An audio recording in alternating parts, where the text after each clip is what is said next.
Hello friends, मेरा नाम है जुल्कर। आप देख रहे हैं मैथ्स ज्ञान लाइव। और इस वीडियो में हम 30 डिग्री पे और 60 डिग्री पे ट्रिग्नोमेट्रिक रेशियोज को फाइंड करेंगे।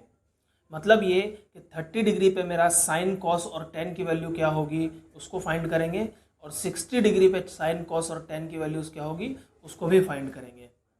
दोस्तों, हमने अपने पिछले वीडियो में 45 डिग्री एंगल के लिए यही ट्रिग्नोमेट्रिक रेशियोज को फाइंड किया था। अगर आपने वो वीडियो नहीं देखा है तो आप उस वीडियो को आई बटन पर क्लिक करके भी देख सकते हैं। तो चलिए आज का वीडियो हम शुरू करते हैं। तो फिर से हमें एक ऐसा ट्रायंगल सोचना होगा जिसके अंदर 30 डिग्री भी मौजूद हो और 60 डिग्री भी मौजूद हो, या फिर दो अलग अलग ट्रायंगल सोचने होंगे, 30 डिग्री के लिए अलग और 60 डिग्री के लिए अलग। तो ये 60 डिग्री जो है वो हमें इक्विलेटरल ट्रायंगल में तो मिल जाएगा। तो पहले हम एक काम करते हैं कि इक्विलेटरल ट्रायंगल ही बनाते हैं। जैसे ये एक मान लेते हैं इक्विलेटरल ट्रायंगल है जिसका नाम है, मान लिया ये ए बी और सी। अब इक्विलेटरल ट्रायंगल में हमें पता है कि तीनों साइड्स जो है वो इक्वल होते हैं। तो हम मान लेते हैं कि तीनों साइड्स जो है 1 यूनिट के हैं, 1 यूनिट 1 यूनिट और 1 यूनिट। और तीनों एंगल्स भी इसमें जो है इक्वल होते हैं, वो 60 डिग्री के होंगे। तो ये भी 60 डिग्री है, ये भी 60 डिग्री होगा और ये भी मेरा 60 डिग्री ही होगा। अब इस इक्विलेटरल ट्रायंगल में हम ट्रिग्नोमेट्रिक रेशियोज को कैसे अप्लाई करेंगे, इसमें क्या बेस होगा, क्या परपेंडिकुलर होगा और क्या हाइपोटेनस होगा, इसका तो हमें पता नहीं है। इसके लिए तो हम अभी तक राइट एंगल ट्रायंगल को यूज़ करते थे। तो चलिए हम एक काम करते हैं, हम इसी ट्रायंगल के अंदर एक राइट एंगल ट्रायंगल बना लेते हैं। तो इसमें राइट एंगल ट्रायंगल बनाने के लिए ये जो ए है, यहाँ से हम एक सीधी लाइन ड्रॉ करेंगे बी सी पर, जो कि बी सी को बीचों बीच काटेगा कुछ इस तरीके से। ये एक सीधी लाइन हमने ड्रॉ कर दी बी सी पर, जो कि बी सी को बीचों बीच काटेगा। और जहाँ पर ये काट रहा है उसको मान लिया हम नाम देते हैं डी। ये पॉइंट है मेरा डी और इसकी लेंथ है 1 यूनिट। तो बी डी जो है वो डी सी के इक्वल होगा, क्योंकि ये लाइन जो है इसको बीचों बीच काट रही है। अब इसकी पूरी लेंथ जो है वो 1 यूनिट थी, तो मेरे पास इधर बच जाएगा हाफ यूनिट और इधर भी बच जाएगा हाफ यूनिट। तो बी डी और डी सी इन दोनों की लेंथ हो जाएगी मेरे पास हाफ यूनिट। और ये ए डी जो लाइन है हमारे पास, इसको हमने बी सी पर सीधा ड्रॉ किया है। तो क्या ये एंगल और ये एंगल मेरे पास 90 डिग्री का होगा, क्योंकि 90 और 90 डिग्री ये दोनों मिलकर के 180 डिग्री बनेगा। और किसी भी लाइन पर जो मैक्सिमम एंगल होता है वो 180 डिग्री ही होगा। और ये जो एंगल है मेरे पास 60 डिग्री, ये भी तो आधा स्प्लिट हो जाएगा, ये भी तो आधा इस तरफ हो जाएगा। ये 30 डिग्री का एंगल बन जाएगा और ये भी 30 डिग्री का एंगल बन जाएगा। अब हम ज़रा ये जो ट्रायंगल है ए डी सी, इसको हम ज़रा अलग बना लेते हैं। जिस तरीके से ये हो जाएगा, ये स्ट्रेट लाइन हो गई और ये एक लाइन है। तो ये हो गया मेरे पास ए सी जिसकी लेंथ है 1 यूनिट, और ये है डी सी जिसकी लेंथ हमें पता है हाफ यूनिट। और ये एंगल है मेरे पास 60 डिग्री का और ये एंगल है मेरे पास 30 डिग्री का। तो क्या हम पाइथागोरस थ्योरम को यूज करके एडी की लेंथ निकाल सकते हैं? पाइथागोरस थ्योरम जब हम इसमें यूज करेंगे तो ये बन जाएगा ए सी स्क्वायर, जो ये साइड है इसका square, is equal to d c square plus a D square, A D square. तो यहाँ से हमें ए डी की वैल्यू निकालनी है, तो ये हो जाएगा a c square minus d c square is equal to A D square. जब हम इसमें वैल्यू रखेंगे तो ये ए सी का स्क्वायर हो जाएगा 1 का स्क्वायर, और ये डी सी की वैल्यू मेरे पास हाफ, तो हाफ का square is equal to A D square, A D square. तो यहाँ से मेरे पास आएगा ये 1 का स्क्वायर हो जाएगा 1 और हाफ का स्क्वायर हो जाएगा 1/4 is equal to A D square. तो यहाँ से ए डी की वैल्यू कितनी आएगी मेरे पास 4 माइनस 1/4, जब हमने एलसीएम लिया तो ये आ गया मेरे पास 3/4 इज इक्वल टू AD²। दोनों तरफ प्रिंसिपल रूट लेंगे हम तो हमारे पास बचेगा ये √3/2 इज इक्वल टू AD। तो AD की वैल्यू जो ये लेंथ है मेरे पास AD, उसकी वैल्यू हमारे पास आई √3/2। तो ये हमने लिख दिया यहाँ पर √3/2। अब इस ट्राइंगल में हमें तीनों साइड्स पता है। AD की वैल्यू हमें मिल गई √3/2, DC हमें पता है हाफ, और AC की वैल्यू हमारे पास है 1।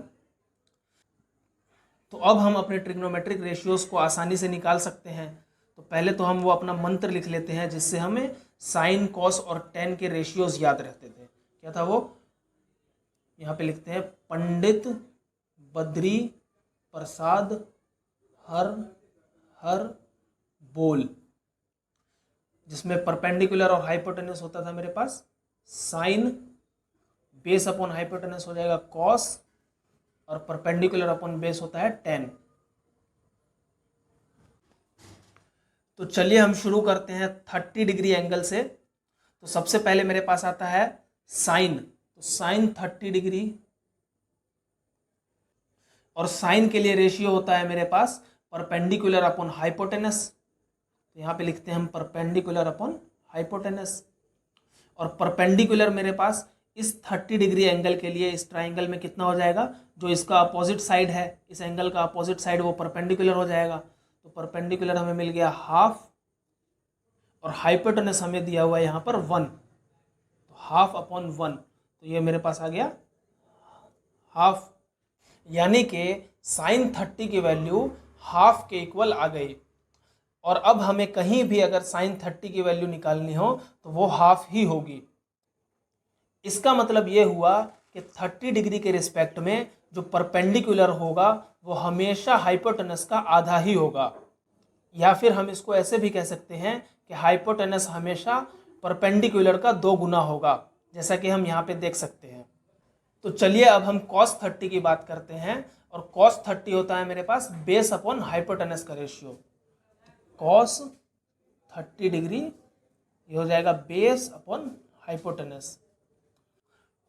तो बेस जो है इस 30 डिग्री के रिस्पेक्ट में कौन सा साइड होगा?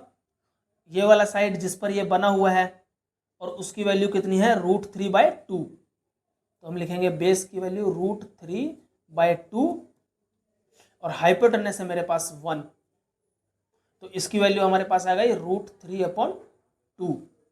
यानी कि cos 30 की वैल्यू जो है मेरे पास √3/2 आ गई। इसी तरीके से अब हम tan 30 की वैल्यू भी निकालते हैं। tan 30 डिग्री, तो tan 30 किसका रेशियो होता है? परपेंडिकुलर अपॉन बेस का। Perpendicular upon base is equal to, तो परपेंडिकुलर इस 30 डिग्री के रेस्पेक्ट में मेरे पास है 1/2, 1/2 अपॉन बेस। तो बेस की वैल्यू है √3/2, √3/2। अब इसको सॉल्व करेंगे हम, तो ये बन जाएगा 1/2, और ये नीचे वाले का रेसिप्रोकल हो जाएगा 2/√3।